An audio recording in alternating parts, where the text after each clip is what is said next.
नमस्कारम। त्रिवेणी योगपीठ द्वारा चलाए जा रहे अवेयरनेस प्रोग्रामों की श्रृंखला में फिर से आपका स्वागत है। देखिए, एक बात आप मान लें, जान लें, समझ लें, जो ये आप कपड़ों की बात करते हैं ना, तो अध्यात्म का और कपड़ों का कोई लेना देना नहीं है। कौन क्या कपड़े पहनता है, इससे अध्यात्म का दूर दूर तक का भी कोई रिश्ता नहीं है। यानी कि आप ओकेजन वाइज कपड़े पहने, आप सोबर लगें, सभ्य लगें। यानी योग कर रहे हैं तो आपको कैसे कपड़े पहनने चाहिए ताकि आप कंफर्ट फील करें। किसी फंक्शन में जा रहे हैं तो आपको क्या पहनना चाहिए, ये चीजें अगर आप ध्यान में रखेंगे तो आप इन धारणाएं जो आपने बना रखे हैं, इन धारणाओं से मुक्त हो जाएंगे। कोई भी इंसान जो जीन पहनता है वो असाधु नहीं हो जाता, और कोई भी जो भगवा पहनता है वो साधु नहीं हो जाता। इसलिए इन चीजों का अध्यात्म से कोई लेना देना नहीं है। तो मेरा कहने का तात्पर्य है कि जब आप योग करते हैं, जिम करते हैं, कुछ दौड़ लगाने जाते हैं या कोई अपने शरीर से संबंधित एक्सरसाइज करते हैं, तो उस वक्त आपके कपड़े कंफर्ट होने चाहिए, सोबर होने चाहिए, सभ्य होने चाहिए।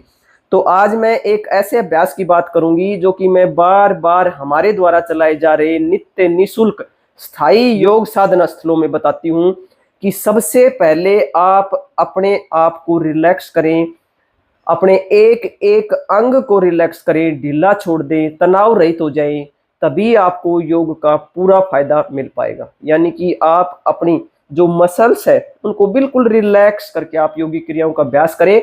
और मैं तो ये कहती हूँ कि दिन में भी जब आप सारा दिन कोई भी कार्य करते हैं तो अपनी मसल्स को रिलैक्स रखें, चाहे वो आपके फेस की मसल्स हैं, चाहे आपके पेट की मसल्स हैं, या आपकी कंप्लीट बॉडी की जो भी मसल्स हैं उनको रिलैक्स करने का प्रयास किया करें, उन पर ध्यान दिया करें। उनको आप खींच कर तान कर रखते हैं सारा दिन, जो सबसे बड़ा बीमारी का कारण बनता है।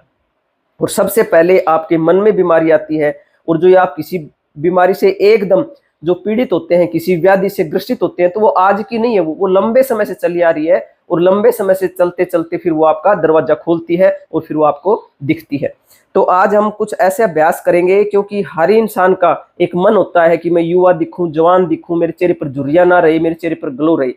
तो ये अभ्यास मैं पहले भी करवा चुकी हूं, उस वीडियो का डिस्क्रिप्शन भी हम लिंक में दे देंगे कि कुछ ऐसे अभ्यास जो शीर्षासन नहीं कर सकते, तो शीर्षासन के समान ही जो लाभ होते हैं वो अभ्यास कर लें। और उसके बाद में जब आपकी प्रैक्टिस हो जाए उन अभ्यासों की, शीर्षासन के समान वाले जो अभ्यास करेंगे और फिर उनकी आपकी प्रैक्टिस हो जाए, तो फिर आप शीर्षासन की तरफ बढ़ें। और शीर्षासन करने के लिए आप किसी दीवार का सहारा ले लें, मैं आपको एक बार करके बताती हूँ। और फिर शीर्षासन करने के लिए जितनी देर आप शीर्षासन करेंगे उतनी ही देर आप शवासन भी करेंगे, और अपनी मसल्स को ऐसे रिलैक्स कर देंगे, बिल्कुल तनाव रहित कर देंगे। और उसके उपरांत जब आप देखेंगे तो इस अभ्यास को करेंगे तो आपको आनंद आ जाएगा कि मजा आ गया। क्यों? क्योंकि आपने अपनी मसल्स को रिलैक्स कर लिया।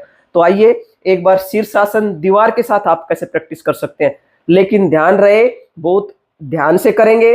जिनको हाई बीपी है, हार्ट से संबंधित कोई दिक्कत है, आंखों में कोई खून उतरता है, या डॉक्टर ने कोई मना किया है, तो फिर आप इन अभ्यासों को नहीं करेंगे, बशर्ते कि आपने जो शीर्षासन के समान वाले जो अभ्यास हैं उनकी प्रैक्टिस कर ली हो। क्योंकि वो हमने अपने 48 डेज वाला जो एक कॉम्बो पैक था उसमें हमने सिखाया था, और हम फिर दोबारा से भी डिस्क्रिप्शन में उसका लिंक डाल देंगे। तो दीवार के साथ शीर्षासन करने के लिए आपको करना क्या है, सबसे पहले आप अपने हाथों को बांध लेंगे। हाथों को हमने इसलिए बांधा है कि जो हमारी अलाइनमेंट है वो सही हो जाए। इस भांति अपने सिर को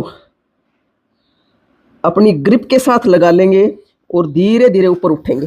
इस तरह आप अपने पैरों को सीधा कर लेंगे और दीवार के साथ आप लग के अपना अभ्यास करेंगे।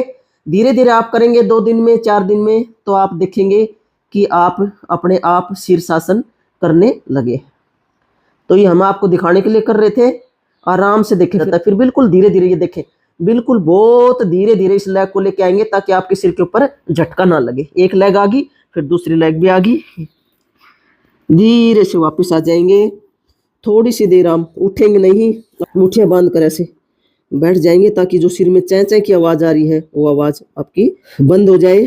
शीर्षासन करने के बाद में जो आपने एक विशेष काम करना है वो ये काम है कि आपने शवासन में लेट जाना है। शवासन में जब लेट गए हैं तो अपनी हथेलियां आसमान की तरफ रखेंगे, और जो पेट है उसको ऊपर आते हुए देखेंगे और फिर नीचे चिपकते हुए देखेंगे।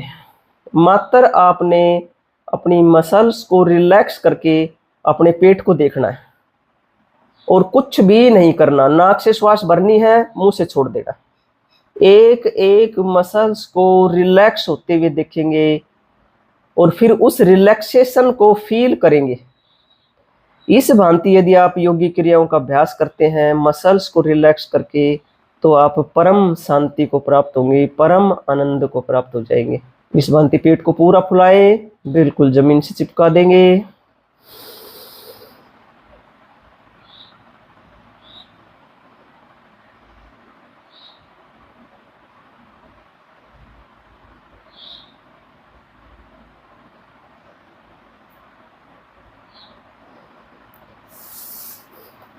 दाहिया बाई करवट लेके बैठ जाएंगे।